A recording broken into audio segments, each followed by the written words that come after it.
Good morning. It's a little different program. Most of the time we talk about things that are fun or interesting or they're some other organization. We rarely, in a Rotary meeting, talk about Rotarian subjects, but I'm going to talk a little bit this morning about vocational service and give you kind of a history of it and go through that.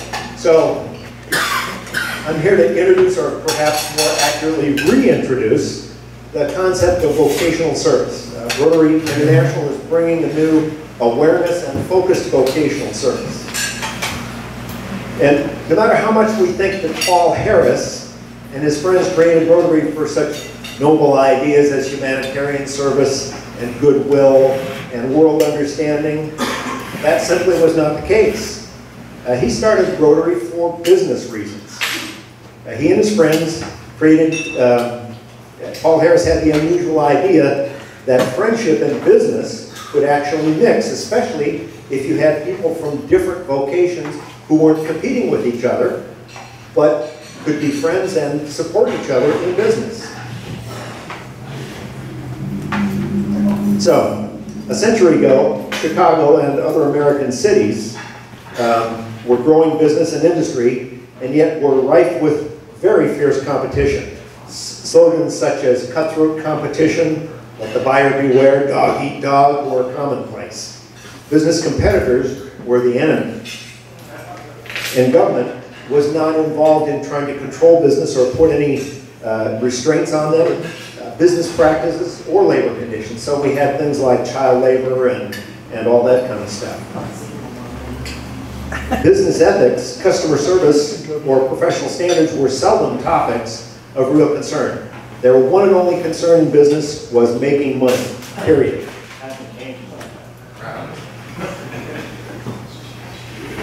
In this atmosphere, Paul Harris began to wonder if one person from each business and profession could work together in a non-competitive atmosphere to help each other improve their business and income. If they weren't rivals or competitors, they could be friends and help each other to achieve success. Thus, he combined the idea of friendship and business and the idea of a Rotary Club evolved. By the way, how many know what the first 4 professions in Rotary were? Law. Law. That was Paul Harris, right? Everybody knows Paul Harris was a lawyer. Medical. One a dentist. Coal. Manufacturing. Coal. Who said coal? Joe got it. Okay. Sylvester Shield was a Chicago coal dealer. Gustavus Lohr was a mining engineer, and Hiram Shorey was a tailor. So it was not, high-end professions. These were just working folks that got together. The Constitution of the first Rotary Club, written in January of 1906, stated 2 objectives of Rotary. Number 1 was the promotion of business interests of its members. It was like an early Leeds Club. It listed the concept of friendship as number 2. They retained business as an object of Rotary in 1912 when the International Association of Rotary Clubs, by this time they had founded a club in Canada, adopted a statement with 5 objects of Rotary. And although the business concept evolved to a broader statement, it was still listed as number 1. And that was to promote the recognition and worthiness of all legitimate occupations and to dignify each member's occupation as affording him an opportunity to serve society, to encourage high standards in business and professions, and to increase the efficiency of each member by the exchange of ideas and business methods. In all of our earlier days, vocational service was clearly the primary focus of Rotary. And over time, this focus of vocational service evolved and broadened into 2 separate directions. Number 1 was Rotarians helping each other. Number 2 was raising ethical standards and practices in the way you do your business. This first concept of Rotarians helping each other meant that members of Rotary were expected to patronize each other's businesses and recommend fellow Rotarians to their friends and relatives who needed goods or services. At early Rotary meetings, it was a common practice for each member to report on which Rotarians he had patronized during the past week or recommended to others. Early clubs had an officer called a statistician, whose duty it was to compile each week all of the orders that Rotarians had given to each other. This wasn't just a Leeds Club. I mean, this is a Leeds Club on steroids. It was a very active business in helping self-promote.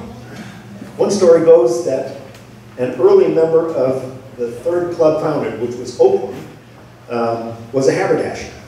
And during a meeting, he slipped out into the hallway where the members had hung their hats. And he looked at all of them and checked the labels on each hat.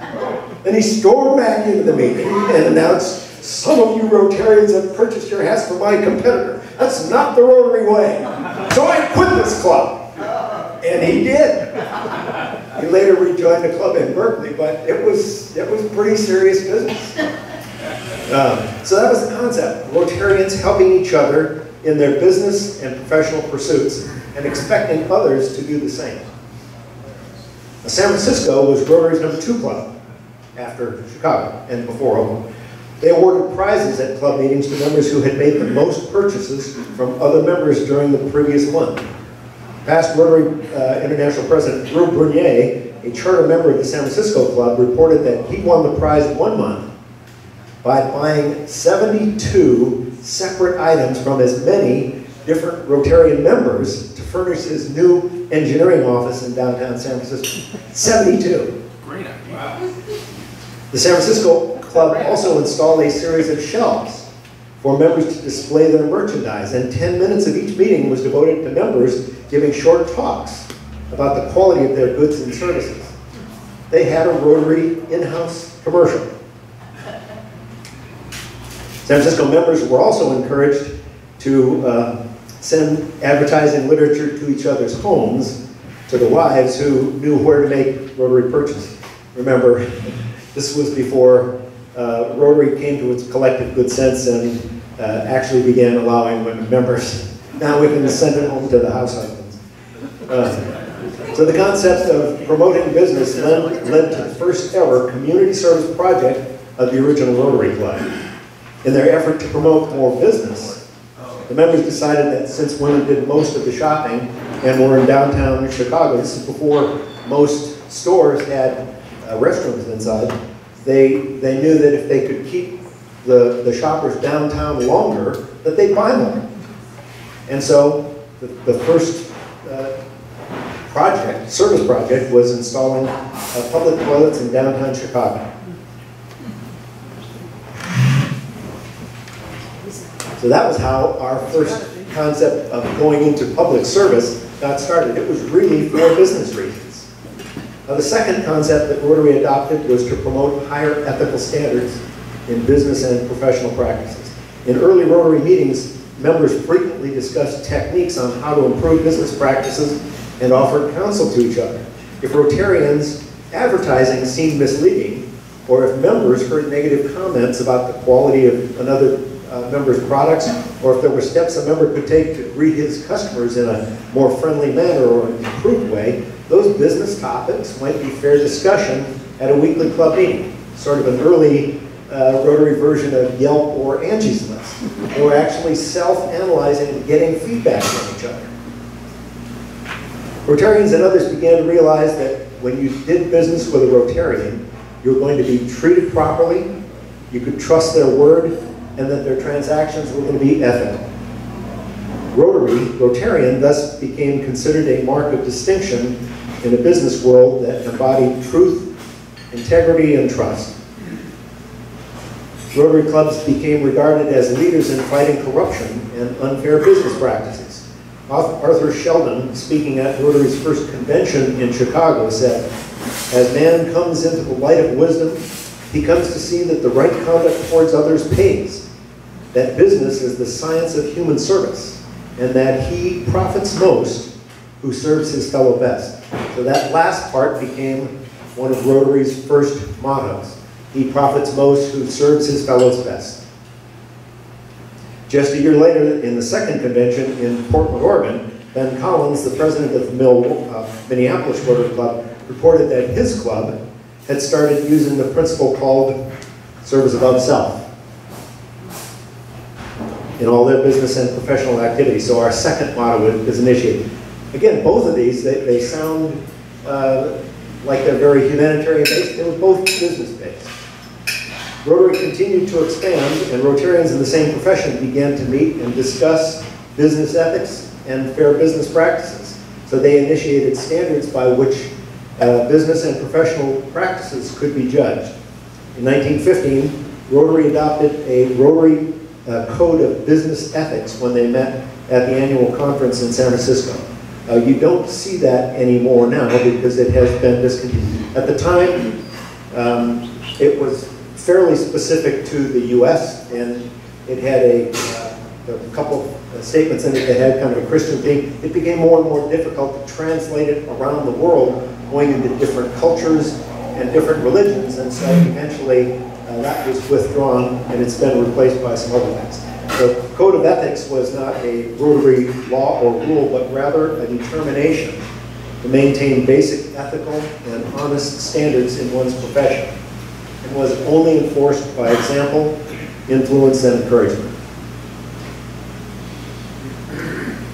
In the 1920s and 30s, dozens of trade, manufacturing, and professional associations developed and adopted codes of business and fair practice standards. These were done by industries themselves, but many of these were occupational improvements led by Rotarians who frequently met at Rotary conventions in little subgroups that talked about their own vocations, and then that got started the whole concept of having national associations of different types of businesses. So, you know, retailers and steel manufacturers formed industry groups, which later went on to doing other things like lobbying and things like that. But they also began those fair business practices, again, driven mostly by Rotarians.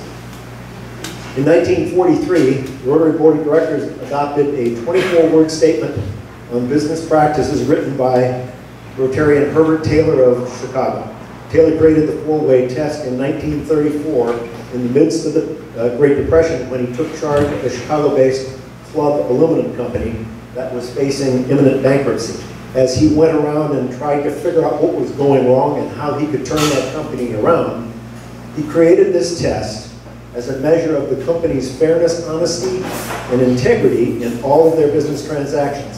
And it became a personal standard for making business decisions. Of the things we think, say, or do, is it the truth? Is it fair to all concerned? Would it build goodwill and better friendships, and would it be beneficial to all concerned? Note that the four-way test is not a code or a pledge. It's not saying, this is what I will do. It is a series of 4 questions for self-examinations of one's dealings with others. It is a simple yet practical guide for all human relationships, and the test has been printed on thousands of different articles and plaques and billboards, posted in schoolrooms around the public buildings around the country. It's been the topic of literally thousands of different speech contests that were supported by Rotarians for local high schools, and also doing things like, besides the speech contest, they also had video contests and things like that, many of which we're seeing right here in Sebastopol. Now, the four-way test has been firmly embedded in the vocational service avenue of Rotary for many years now. In recent years, however, as Rotarians began working on humanitarian efforts in areas of focus such as education, clean water, peace, mothers and children, local economies, and fighting disease, we seem to experience a corresponding de-emphasis on vocational. For a while, members were actually discouraged from even mentioning their vocation or their company. If somebody talked about his company in some Rotary clubs, their president would send him a fine. He'd probably have to smile doing it, right, Scott?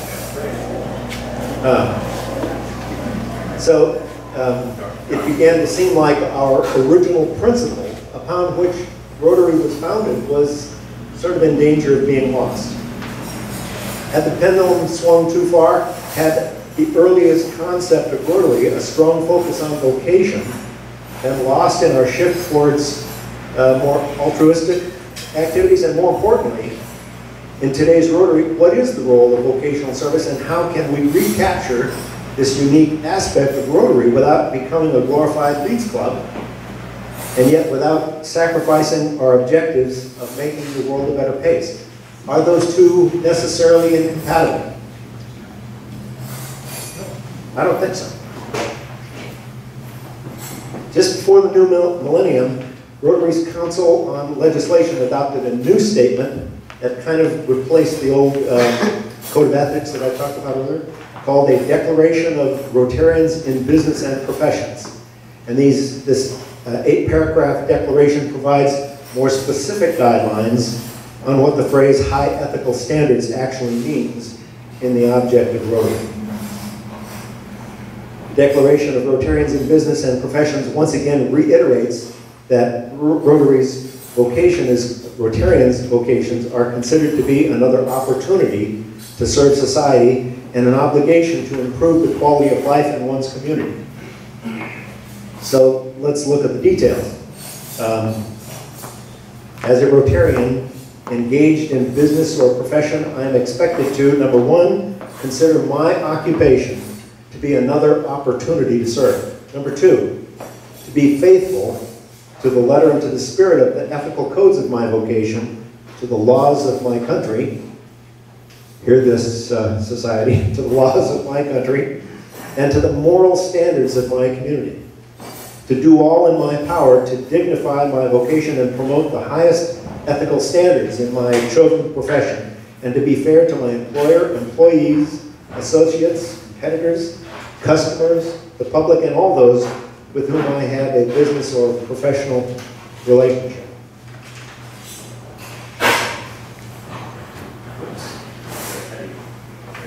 Yeah, I jumped in. Thanks, Jerry. Number 5, recognize the honor and respect due to all occupations which are useful to society. I guess maybe that leaves out drug dealers, but hardly anybody else. No matter what you do, it is worthwhile if it serves society. To offer my vocational talents to provide opportunities to young people, to work for the relief of special needs of others, and to improve the quality of life in my community. To adhere to honesty in my advertising and all my representations to the public concerning my business or profession.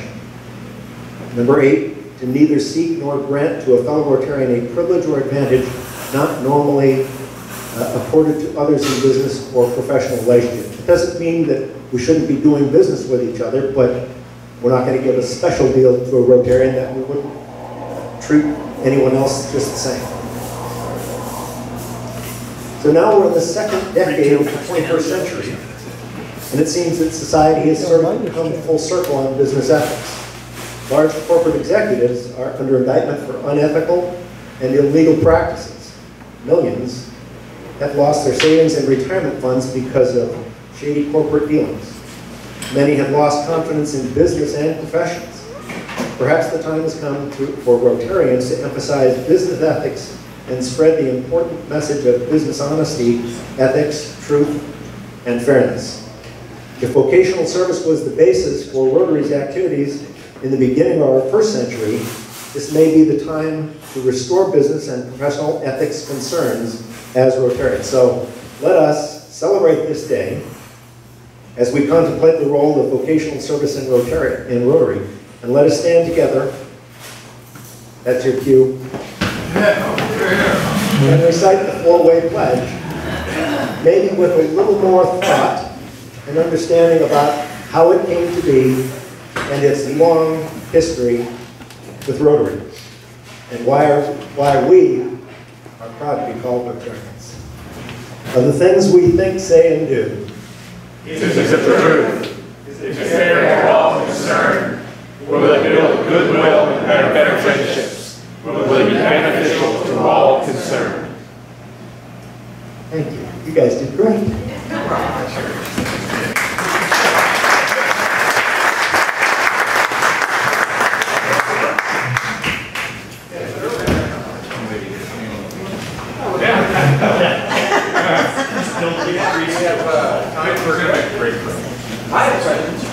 Yes. If I were in a meeting, in that first group, would everybody have to buy their toy sculpture from me? Yep. Absolutely. Okay, I'll keep that in mind, guys. I thought about that as I was going on, reading about some of the early professions that the first boys joined and many afterwards. Life was definitely simpler then, and it was much easier to patronize your fellow Rotarians because so many had local businesses. Now so many more of us are either in big multinational corporations whose product it is more difficult to support each other in that way, or we're in nonprofits, or we're retired. It's still pretty easy. It's still pretty. Or lately. Fine, 10 bucks. The first 4 guys was Paul Harris and the other 3 guys. Yep. And Paul Harris always gets all the credit. Was it equally 4, or was it kind of Paul and the other 3? Actually, it was Paul and one other. 2 of those guys, actually, although they were at the very beginning, they dropped off rather quickly and didn't stay in the club. There were some others that joined that became very regular. Paul was even the first president. Yeah, one of the others was. And that first guy, the coal dealer, he was Paul's best friend. And that's how they kind of kicked the whole thing off. It didn't say how the others got it. And that crabby hat maker, he was there. I'm going to do that. I'm going to look on the shelf if there's any toys out there. Judy? Well, there's a lot of checks that come through here that don't say Umpqua, I'm just saying. That's true. There's a lot of cars out there that don't say report. Do we have another mic here? Hang on a second. So it was really interesting to look at that, and part of what's evolved was part of what was going on in the world, and the group had growing pains. So looking, I don't know, 20, 25 years into the future, looking at the world we have and how it's evolving, what do you see happening to Rotary in the next couple of decades? I was going to say, Bill, you got the floor. Go for it, Bill. Oh, my big right here. I see both kind of a return, like within Rotary, more of a focus on vocational and where the opportunities exist. I can remember when I was first joining it, it was like a warning, you know, if you think you're here just to do business with other people, you shouldn't be joining. And you know what, that's still probably true.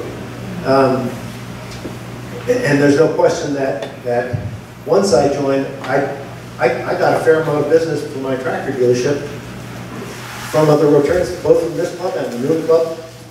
But it wasn't because I was there seeking that business. We were there working side by side, doing projects, and people trust each other when they're working together towards a common goal.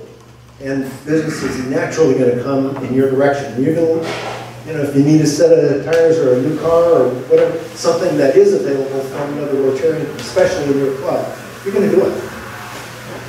As far as the future going forward, I would hope to see us as an organization work a little more on corporate ethics. And if you see the failures that have occurred in places like Enron and the big Wall Street banks and the ratings agencies that gave AAA junk bonds.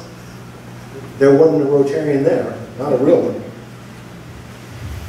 Yeah, guns. Bill? Yes. Yeah. I got a mic. You have a Well, I just add to that. The Rotary started in Chicago as a Midwest, you know, white, a WASP identity. And the huge change is the center of gravity shifted out of the U.S. You know, the fastest growing Rotary clubs are in the Philippines and Korea and India. Yeah. And so there's a different energy that comes out of that. But it's still rooted in the trust. So I think that last, both the four-way test, which I think is still very valid today, even though it was developed in the 30s, that's pretty international. The new code of conduct, I think, is also, it doesn't seem to lean towards any one country or religion. It seems universal to me. I think it's very well written. I think they spent a lot of time doing it when they took away the first Rotary Code of Ethics. I think it's amazing that people are attracted to a group that values integrity and also trying to help humanity, you know, because it's grown so huge. It's people thirst for this kind of thing. You have something, Brian? We talked about long-range vision. How about near-term? You know, as the pendulum swings back, maybe as you're proposing, what do you think concretely should be different in our club this year? Well, for one thing, I want to make everyone aware of everyone else's businesses, and like if you go to our website, when you look at our member photo gallery, I've put in everyone's profession and the company they work for when I knew that. Not everyone, I couldn't get everything off of DACDB because sometimes it's not there. So when I sent out that link to have you all look at your photos and all of that kind of stuff, if there's information you want changed in there, send it to me. It's easy to it's easy to change that, but that part is actually on the public side, and so it's not just Rotarians among ourselves, but somebody that looks at our website can see where we work and who we work for. Linda, I don't think I have your new company, so I would love to, get that on. I would just like to remind everybody, when I was president, we installed that plastic business card holder. And so if your business cards aren't in there, put them in there, and if you need a business card, pick one. And then I also, so many of you support my business, and I'm going to donate 100 to my florist. Wow. Thank you for your support. I never doubted you for a minute. Oh. Do you have a rocket pen? I do. Well, give one to your friend. Cool. What? Oh, something? I wanted to reflect on the four-way test. I was taking a medical ethics class back in Maine in the early 2000s. And the professor was from the University of Chicago, which I thought was interesting. And it was a very small class, and everybody was working, but I was actually doing some consulting at the time. And she said to us, I want you to write the mission statement and the ethics of the company you work for or your business. And I sat there and thought, God, what am I going to do? Because I didn't really have anything written down. And then I remembered the four-way test. So I didn't say that it's a four-way test of Rotary. I just wrote the four principles of the four-way test. And I presented that. And she was amazed. She said, where did this come from? I said, you live in Chicago? She said, yes. I said, there's an organization, a service organization called Rotary. That's the four-way test, and that's how we fill our lives. I think when you go back, you may need to look it up. She was very impressed. She had never seen it before. So it's amazing. It was amazing to me that someone so close to Rotary had never heard about it, but was so impressed by the way it turned us out. Okay, thank you, Lloyd. Hey, John, did I give you a rocket pen? There you go. Matt, you get one? Rocket pen. So hey, Bill, let's draw. Right here I am. Okay. Big. That reminds me of Blazing Saddles. Yeah. How fast is going to go? Julie, take a look at mine. I got one. Is it the truth? 7849.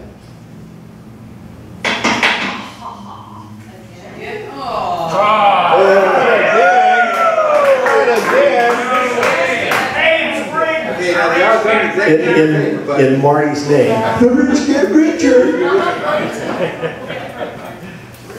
What is there, 51 now? That's the right one. All right. Hey. Okay, well, Michael brought the door today. What do we got here, Michael? You got some homemade bread and some honey. Okay, showtime. my joke. This guy is complaining to his neighbor and he's saying, your dog is down here on my lawn doing his business again. He's got a business and he's doing business. Thanks for the explanation. I have a number of people in my walk in the morning that have accused me of that. And speaking of my walk this morning, I had a joke in mind and then something else happened. I was listening to an old interview of Gene Wilder.